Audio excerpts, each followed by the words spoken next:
Всем привет, канал Польза.нет, меня зовут Саня, и сейчас классическим образом идем топить Redmi K70 Ultra, скорее всего это будет Xiaomi 14T Pro. Смотрим. Так, ну из того, что у меня тонуло, у меня были BBK довольно много, это Vivo X100S Pro, Vivo X100S с IP69K, потом что у нас? C55 от Samsung чуть-чуть показал нам, что он не любит воду, трое суток он у меня не включался. Flip Z5 от Samsung, у него погиб экран. И Nubia Z60 Ultra. Напоминаю, что все тесты были до утопления. Как он снял, что вы видите. Нажмите еще раз для записи, я не понял чего. В общем, если умрет, я вам напишу, но за Xiaomi в моих тестах на утопление я еще ни разу не встречал, чтобы у них были какие-то проблемы. С другой стороны, один раз у кого-то была проблема, и это стали разгонять. Заметьте, ZTE у меня тонули, Samsung тонули, никто ни одного слова не сказал. Как только у Xiaomi была какая-то проблема, у блогеров Китая все сразу стали перепостить. Вот оно и отношение к бренду. Скорее всего, это будет Xiaomi 14T Pro.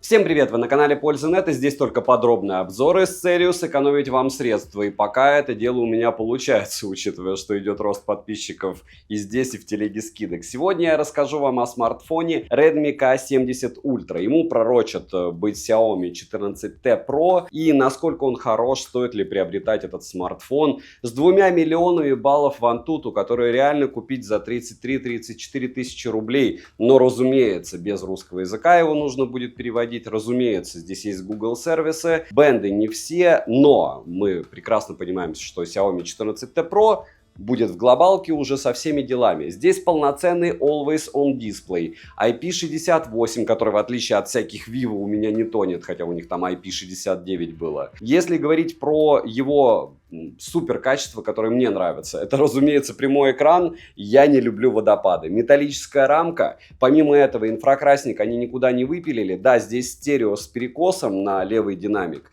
но все работает быстро, все работает четко, хотя здесь столько подводных камней из-за того, что это Dimensity, что я вам советую посмотреть этот обзор, если вы решите приобретать что-то подобное. Смотрим. Распаковка. Данный смартфон поставляется в коробке из плотного картона, на ней есть краткая информация и название модели. Дизайн не изменился. Упаковано все хорошо, в комплекте мы имеем отличный силиконовый чехол, во всяком случае нормального качества. Сам смартфон с наклеенной защитной пленкой, которая, к слову, у меня не ушаталась. Адаптер питания на 120 Вт и кабель для зарядки с USB-A на Type-C. Ключ для прорезиненного слота под 2 сим-карты.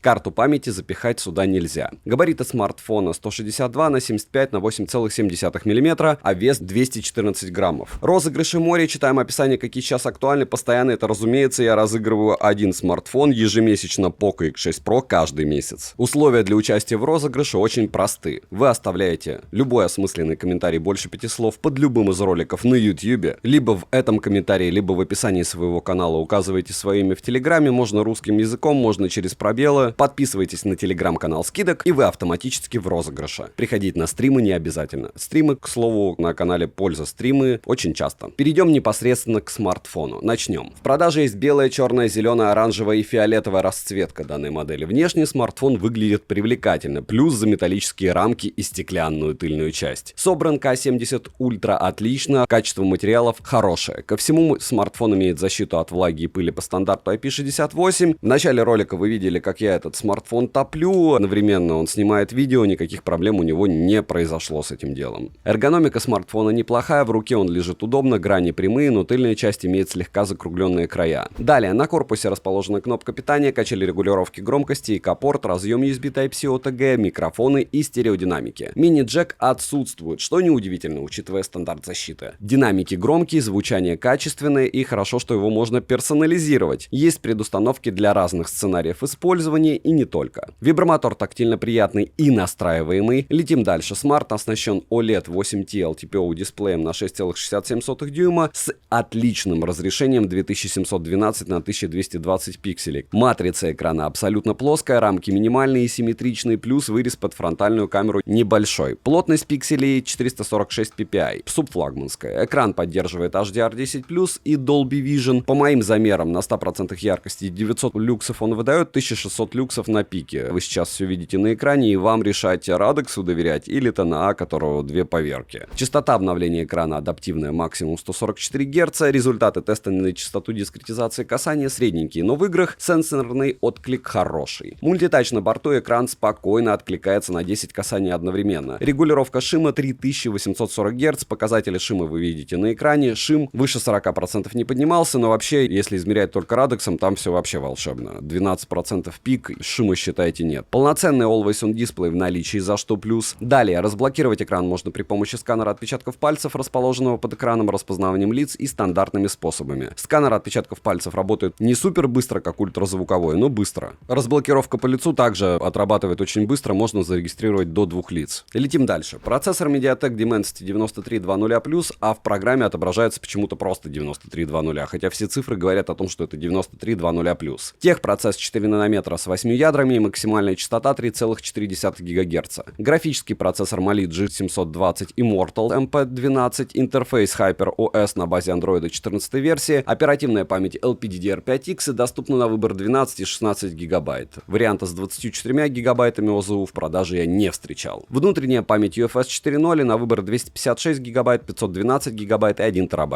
Имеется поддержка Wi-Fi 7 серии, 5G, 4G сетей ниже, но поддержки eSIM нет, как и 20-го бенда для 4G, но есть 3 и 7. Датчик приближения работает хорошо, запись разговора в стоке есть и без уведомления собеседника о начале записи разговора, так как это китайская версия смартфона. Bluetooth версии 5.4, список аудиокодеков хороший, NFC-модуль на борту и MirPay встает без проблем. GPS-тест показывает точность до метра, что стандартно для Dimensity, при этом GPS двухдиапазонный. За это отдельный плюс. Далее, емкость аккумулятора здесь 5500 мАч. PCMark Work Performance выдал он 14528 баллов, K70 Ultra поддерживает быструю зарядку на 120 Вт, но вот беспроводной зарядки и беспроводной реверсивной зарядки нет, что прям очень странно, могли бы и добавить. Заряжается он с 34% до 100% за 21 минуту, на стриме мы заряжали в онлайне его с 0 до 50%, он зарядился на 13 минут, и да, я перетыкал кабель, потому что он был в выключенном состоянии, и чтобы супербуст был, нужно было его переткнуть. За 28 минут он зарядился на 90%, и за 35 минут он зарядился на 100%. Очень быстро, но не супер быстро, и хочу отметить, что под конец, после 50%, он в принципе уже заряжается только при 20 ваттах. При просмотре видео на YouTube за час уходит в среднем 4-5% заряда. 18% уходит в Diablo, 24% в PUBG New State, в Genshin Impact уходит примерно 28% заряда, но магия и проблема в том, что эти игры не встают на максимальных настройках, то есть процессор вообще никак не оптимизирован. И те цифры, которые я вам даю, это для состояния Lite средневекового какого-нибудь сегмента, там Poco X6 Pro на этих же настройках съест может быть еще меньше. Посерьезнее его не погонять. Почему? Потому что процессор и оптимизация данных программ под него на данный момент никакая. Вот поэтому я и говорю, что очень часто Qualcomm лучше, чем МТК. Перейдем к тестам. В тротлинг-тесте смартфон выдал 447 гипсов максимально, 353 гипса в среднем и 116 гипсов минимально на 100 потоках при 15 минутах, что является плохим результатом. К слову, в Pro-версии с процессором от Qualcomm дела обстояли так же. В Geekbench 6 в сингл-коре 2258, в мультикоре 7394, 3D-Mark устойчивость в Wildlife Extreme стресс-тесте 64%, в Solar Base стресс-тесте 82%, в Steel Nomad Lite стресс-тесте 84%, в Antutu он выдал 1 906 000 попугаев. К слову, первый раз он у меня вообще выдал за 2 миллиона. На канале для стримов есть 3 прогонки процессора Antutu. К слову, в PUBG New State с минимальными фактически настройками, пусть он 90 FPS и давал, но яркость у него упала на 200 люксов за 20 минут. И это прям прилично, хотя в принципе на 6-7 люксах играть очень даже комфортно. Storage тест показал великолепные 199 000. Основной блок камер с тыльной части состоит из 3 сенсоров и LED-вспышки. Основной сенсор Sony IMX906 на 50 мегапикселей с апертурой 1.68, оптической стабилизацией, максимальным разрешением для съемки видео 8К 30 FPS, 4К 60 FPS и ниже. Далее есть сверхширик Samsung S5 KG N1 на 8 мегапикселей и макросенсор на 2 мегапикселя, фронтальный сенсор на 20 мегапикселей, максимальное разрешение для съемки видео у него 1080p 30 FPS и да, там даже нет 60 FPS. Сказать, что странно, ничего не сказать. Но с другой стороны, вспоминаем T-серию, и если они решили ничего не менять технически, то вот, пожалуйста, вам T-серия. Я сравнивал данную модель с Pixel M8A. Днем во время съемки на фронтальную камеру, как по мне, учитывая детали, он лучше. Скинтон и другие моменты лучше справляются у Redmi, а у Pixel перекручены цвета и контраст. В то же время со светом он справляется лучше. Ночью на основной сенсор Sony снимает с шумами и хуже, чем Redmi, но если у Pixel включить режим HDR, все становится более презентабельно. Днем изначально создается мнение, что у Pixel из-за его контраста меньше деталей в темных участках, но при этом общая детальность изображения у него выше. Redmi же захватывает больше света и без особых шумов вытягивает темные участки, при этом общая детальность хуже. В целом вам нужно понять, что Pixel снимает фото и видео со своей настройкой цветов, которые сложно не узнать, если вы уже видели примеры фото и видео со смартфонов от Google. Redmi K70 Ultra не топ по камерам, но показал себя реально достойно. Короткие примеры вы сейчас увидите и сравнение. Так, основной модуль 4К 60 FPS, буквально минуту посмотрите, каким образом справляется один или второй смартфон. Вот сейчас я вижу, как Pixel лютейшим образом ушатывает по работе со светом Redmi. Но вполне возможно, это опять же после прошивки, которая только прилетела после обновления камеры. Может быть, вы видите уже другой какой-то результат. Скорее всего, вы видите, к сожалению, для меня и для вас такой же результат. Но у Pixel какая-то рваная картинка, это раз, и выпадание кадров. То есть 8А, ну вот по пересвету я не знаю, как он запишет. Если он запишет то, что я вижу, это, конечно, не очень хорошо. Это лучше, чем обычно у Redmi бывает, но хуже, чем у Pixel 8A. При том, что помним, что примерно ценник один и тот же, то есть разница всего 15%. А 15% это, как говорится, ни о чем. Так, теперь матрица 4К 30 FPS, ночь и съемка в режиме HDR у Redmi, без режима HDR у Pixel. Мне кажется, это в одну калитку, кстати. Вот в плане стабильности работы точно. Но в режиме HDR у Redmi не переключиться на ультраширик. С другой стороны, у Pixel можно на ультраширик переключиться, но у Redmi можно было переключиться на ультраширик даже в 4К 60 FPS. Но, разумеется, в 4К 60 FPS нет режима HDR. Так вот плавно, если снимать пляж, будет выглядеть все это дело вот так. Вы бы видели, как истошно я тыкаю в Redmi смартфон для того, чтобы включить 4К. Нету у фронталки 4К 60 FPS и даже 1080p 60 FPS нету. Может быть, они догонят потом 1080p 60 FPS. На данный момент есть только 1080p 30 FPS. И сказать, что это плохо, ну, это мягко сказано. Вот так работают они против света. Оба. Ни тот, ни другой эталоном я не назову. Так, помним, единообразный и безобразный. Что это значит? 4К 60 FPS. Наш любимый значок Макдональдса. Много света, очень неприятного. Много неоновых огней и апогей, основной модуль с самой неприятной лампой, какая может быть для того, чтобы ее снимать. Но у Pixel цвета, конечно, натуральнее, у Redmi вырви глаз зеленый, и он не соответствует действительности вообще никак. Я опять вас дезинформировал. Ультраширик на Redmi K70 Ultra всего 1080p 30 FPS, то есть они решили пошутить с фронталкой, решили пошутить с ультрашириком, при том, что Pixel снимает 4К 30 FPS на ультраширике. Это сильно, потому что если переходишь на основной модуль, сразу видна четкая разница. То есть удобно снимать 4К 30 FPS, допустим, ночью на основной модуль, потом переключаться на ультраширик для примера, и потом, единственное, на фронталку не переключиться, как у Samsung. 4К 60 FPS, ночь, съемка с двух рук. И я вам скажу, что Pixel у меня уже без чехла, потому что он перегрелся и начал люто глючить. И, в общем, я подождал, пока он переглючится. Я не мог никак видео удалить, которое он нечаянно снимал. Вот. То есть сейчас он переглючится, и все будет хорошо. После того, как будет хорошо, я смогу... Не смогу, а вот сейчас я уже снимаю. Опять же, в 4К 60 FPS ночью, напоминаю, я рекомендую снимать в 4К 30 FPS, потому что в 60 не особо разумно. А вот сейчас я подождал, знаете, что мне Pixel выдал? Выдал, что устройство перегрелось и надо подождать. И это уже без чехла. Ну что за магия такая у Pixel? Я говорю, из-за этого тензора я не понимаю вообще, какого лешего надо это все дело рассматривать к покупке. Потому что тебе надо снять что-то, а ты можешь и не снять. Ультраширик Надеюсь, он не ругается по-китайски матом, иначе будет очень печально. Меня YouTube забанит. Потом буду переводить, чтобы оценить. Но, опять же, в одну калитку, конечно, снимает лучше пиксель однозначно. Но если говорить про фронталку 4К против 1080p, 1080p только 30 FPS, 4К, видите зато какой динамический диапазон 4К, позади меня рестик. Хотя, опять же, односторонне, несмотря на количество шумов у пикселей и всего остального, я бы выбрал его качество съемки, я думаю, как большинство из вас также.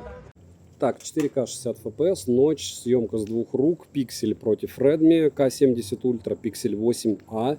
То есть максимально все, с одной стороны скромно, с другой стороны вообще ничуть не дешево, ни на секундочку. Но вот так вы сможете снимать ночью виды.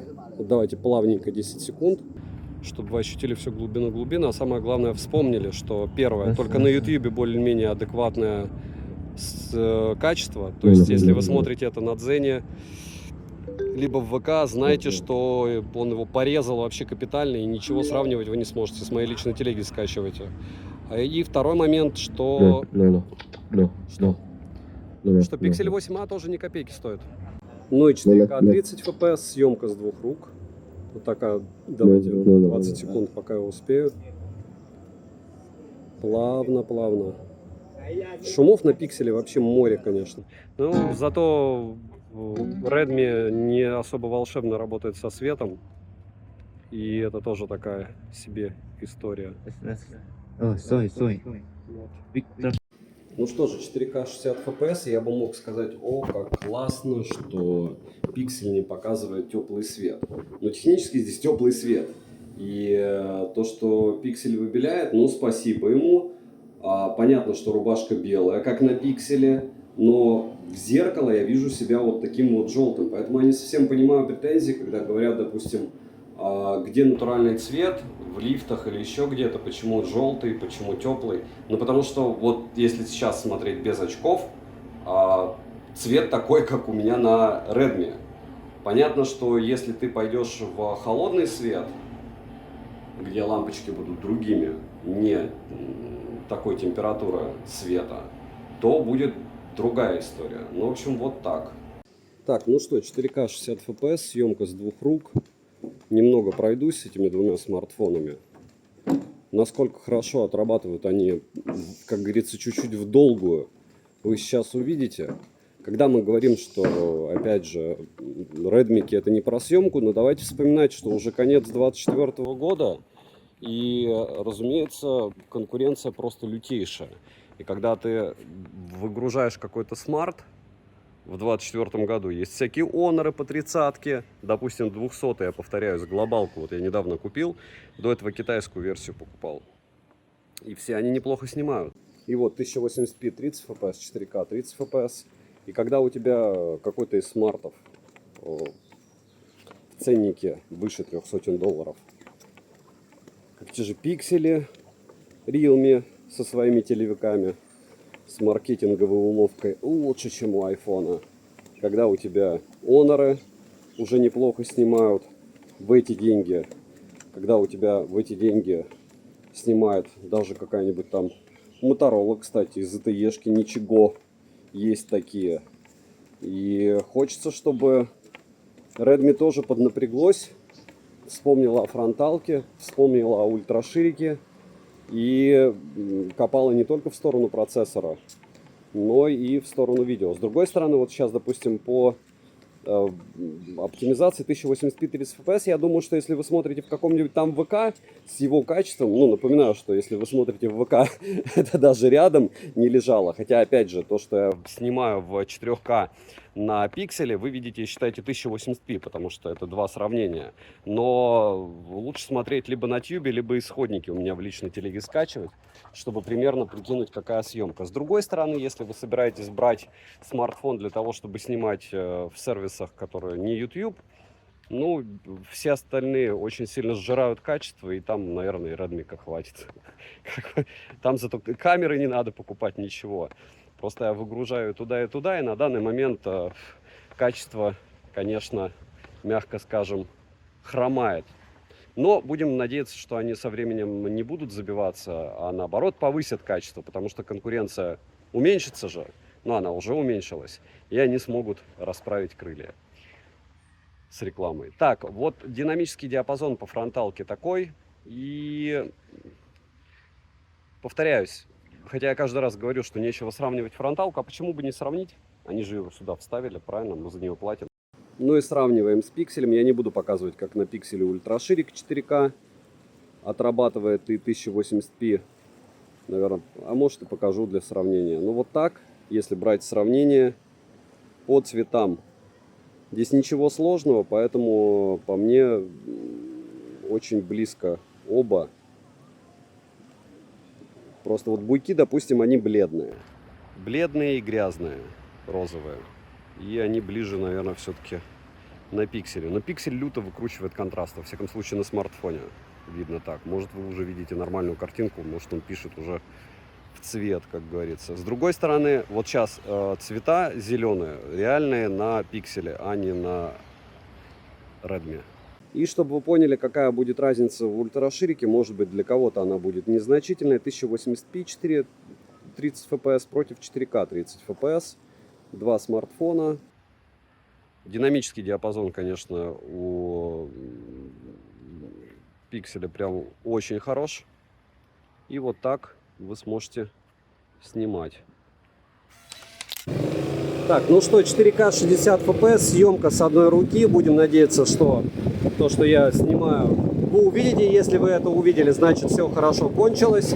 И вот так примерно вы сможете снимать в движении с байка или велосипеда, или чего-то подобного, если будете одной рукой рулить, одной рукой не рулить. Это очень неправильно, так делать нельзя, но плюс-минус в одинаковых условиях. Во всяком случае, вы можете быть, да, кстати, пассажиром. Хотя пассажирам тоже нежелательно это делать, но все бывает, так сказать. Вот так сможете снимать на этот смартфон. Насколько потребно. По мне очень все плохо. Но это по мне, это 4К 60 FPS. Мне меньше всего хочется тестировать фронталку Redmi K70 Ultra. Скорее всего, это, повторяюсь, будет. Многие думают, что это будет серия Xiaomi 14T. Я почему-то на 99,9 в периоде уверен, что... Хорошо, не на 99, на 99% уверен, что будет серия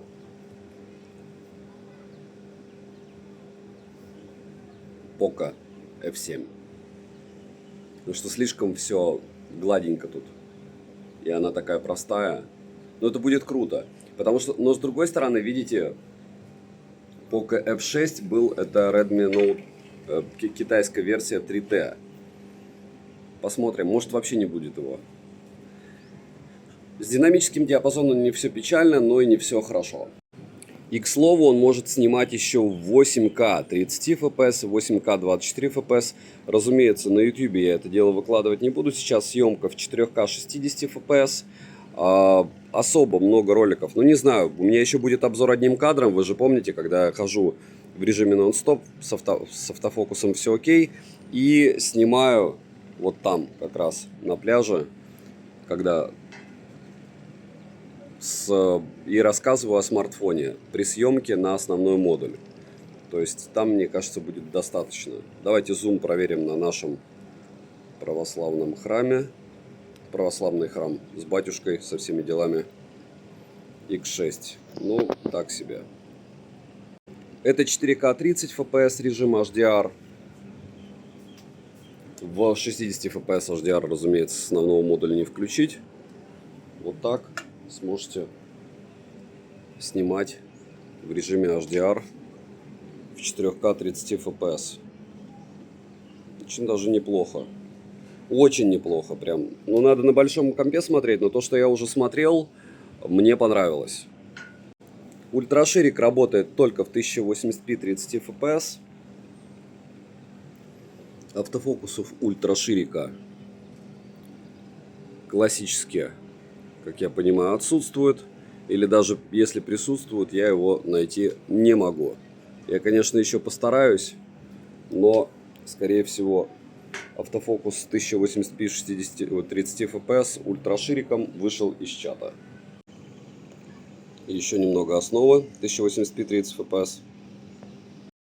Так, ну сейчас вы можете оценить стабильность работы этого дела. 4К 60 fps, съемка с двух рук.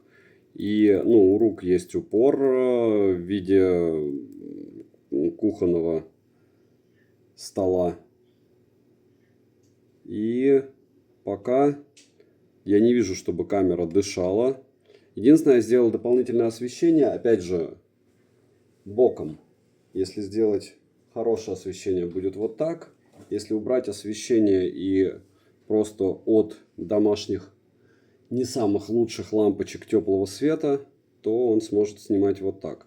Если говорить про фото, многие уже писали, что затычек здесь, конечно, навалом, и фронталка, и ультраширик.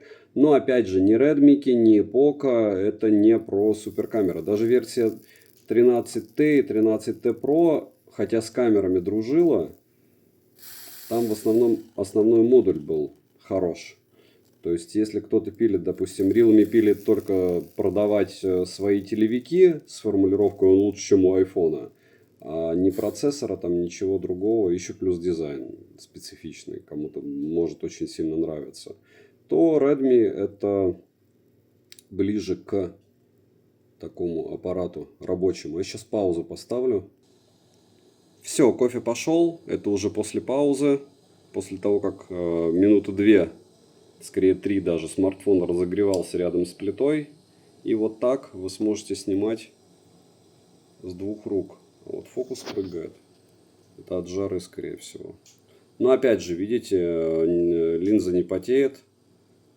И в принципе камера справляется. Включим иксы чуть-чуть. X2, X3, X6, X3, X2 и X1. Основа. Опа, как всегда. Ну ладно, вы зато увидели. И вот если без сравнений, смотрите, 4К 60 FPS, все плавненько, цвета, ну, очень даже неплохо передаются. Фокус ловится, даже в условиях того, что у нас закат, шумов не так и много. Динамический диапазон на основном модуле, ну, по мне, очень неплох.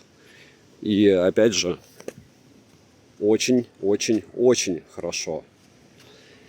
Главное, как говорится, не сравнивать, и тогда продать можно что угодно, да? И X6 вот так будет выглядеть. Да, нужно рассказать вам про то, как смартфон классно снимает. Можно фотографии женщин вставлять, можно фотографии красивых пейзажей вставлять. Вот эти фотки продают, особенно портретики.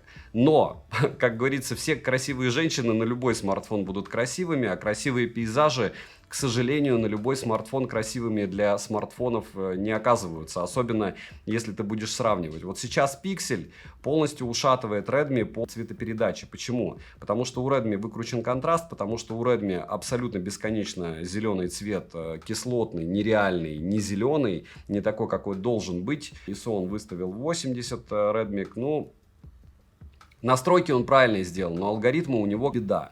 Если брать две фотографии, допустим, по ультраширику. Видите, эквивалент 15 мм, у пикселя эквивалент 14 мм. И я бы сказал, что по полной программе пиксель ушатывает, потому что у Redmi, допустим, мыло мыльное, если смотреть на коня. Но если смотреть, допустим, на желтые цветы, которые с коня свисают, получается, что пиксель проигрывает, потому что у него лютые засветы, и помимо лютых засветов мы ничего не видим в этих цветах. Если говорить про работу со светом, здесь она и у обоих смартфонов ужасна. Единственное, чем не нравится, это Redmi часто смазывает. И во фронталке такая же беда. То есть стабилизация здесь работает не фонтан, и за счет того, что она не фонтан работает, много фотографий смазанных. Вот здесь у меня идет сплошняком К70 Ультра. Я уверен, что с прошивкой они добавят. Видите, был смаз. Здесь у нас вообще месилово темное. То есть надо было самому вручную в экспозицию подтягивать. Это и говорит о разнице между флагманами и средняками. Когда ты можешь достать смартфон, и у тебя из 50 фотографий будет 40 удачных. Это флагман. Если субфлагман 25. Если это будет наподобие К70 Ультра, скорее всего, это будет 20 удачных фотографий. А потом уже из удачных фотографий ты можешь как раз их сравнивать. Насколько это корректно, правильно, удобно для вас, решайте сами. Вы всегда можете, повторяюсь, скачать у меня исходники. Если вы по-настоящему интересуетесь мобильной фотографией, то никого вы слушать никогда в жизни не будете. У вас есть свои глаза. Это абсолютно нормальная с моей стороны, я считаю, мотивация. Говорить вам о том, что вот это хорошо, это плохо, лучше выбирайте сами. Если выбирать без сравнений, и если не разбираться, вам продадут что угодно. Вот отличная фотография, вот ее надо вам продавать бы было. Недостаток освещения, все круто, основной модуль. Пришел, сфотографировал, только мне понадобилось для этого 4 фотографии сделать. Минусы: нет оптического зума, нет мини-джека, нет 20-го бенда, нет беспроводной зарядки, разумеется, нет русского языка в стоке, с эдитом вы полностью его не переведете. Греется, игровые настройки на нуле, то есть по большому счету от того, что туда запихали супержелезо, его никак и не проверить, потому что никаких там 4К 120 FPS при съемке нету, а если брать, допустим, игры, в играх настройки не выставить. Просто хороший смартфон. И опять же, учитывая его ценник, он супер классный. Цену вы можете посмотреть, перейдя по ссылке в описании к видео. Не забудьте подписаться на телеграм-канал скидок. Этим вы очень поможете проекту. И если у вас есть телеграм премиум, если вы еще отдадите голос, чтобы я там мог сторисы снимать, скажу вам 2 раза спасибо. И резюмировать я бы хотел довольно просто. Вот смотрите, чтобы от чего-то танцевать. Poco F6 Pro... Вот буквально завтра, получается, в течение 2 часов терабайтник будет стоить 40 тысяч рублей. Poco X6 Pro в течение 2 часов будет стоить 18,5 тысяч рублей. Но не терабайтник, а минималка. Чем этот смартфон отличается пока от тех смартфонов, тех же Xiaomi, которые я до этого тестировал? Тем, что здесь он полностью урезан для игр, то есть 90 FPS он в PUBG не держит, а ничего не понятно, у него неплохая съемка, но также ужасная фронталка в 1080p 30 FPS, ужасный ультраширик. Да, у него классный экран, минимальный шим, отличный отклик, хороший ценник, но процессор от Mediatek лично меня не радует. В Genshin я не тестировал его в онлайне, я тестировал его для себя.